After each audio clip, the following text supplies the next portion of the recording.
এখনও কিন্তু 3টা বড় বড় ভূমিকম্প আসা বাকি আছে। আপনাকে একটা কওমের কথা বলি, এই যে শুআয়ব আলাইহিস সালামের কওম, যাদেরকে মাপে কম দেওয়ার কারণে আল্লাহ পাক ধ্বংস করেছেন। কোন কারণে? মাপে কম দেওয়ার কারণে।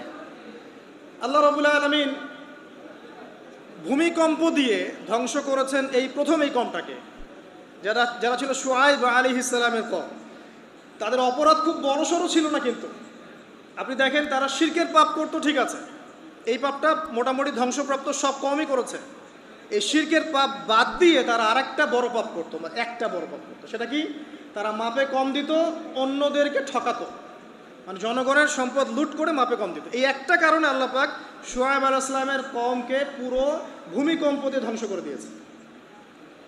তা আমি আপনাদেরকে জানিয়ে রাখি যে আমি যেহেতু আখিরুজ্জামান স্টাডি করেছি বা করছি, এখনও কিন্তু 3টা বড় বড় ভূমিকম্প আসা বাকি আছে। নবী করিম সাল্লাল্লাহু আলাইহি ওয়াসাল্লাম একদিন মসজিদের সামনে যাচ্ছেন, সাহাবীরা ভিতরে বসে আছে। সাহাবীরা কোন একটা বিষয়ে কথোপকথন করছেন। নবী করিম সাল্লাল্লাহু আলাইহি ওয়াসাল্লাম জিজ্ঞাসা করলেন, তোমরা কি নিয়ে কথাবার্তা বলছো? সাহাবীরা বললেন যে আমরা কিয়ামতের আলামতগুলো নিয়ে কথা বলছিলাম। তখন নবীজি বললেন সাল্লাল্লাহু আলাইহি ওয়াসাল্লাম, 10টা আলামত আসার আগে কিয়ামত হবে না। কয়টা আলামত? 10টা। এই 10টা আসার আগ পর্যন্ত কিয়ামত হবে না, নিশ্চিন্ত থাকতে পারেন। কিন্তু এই 10টা কবে চলে আসবে এর কোনো গ্যারান্টি আছে? নাই।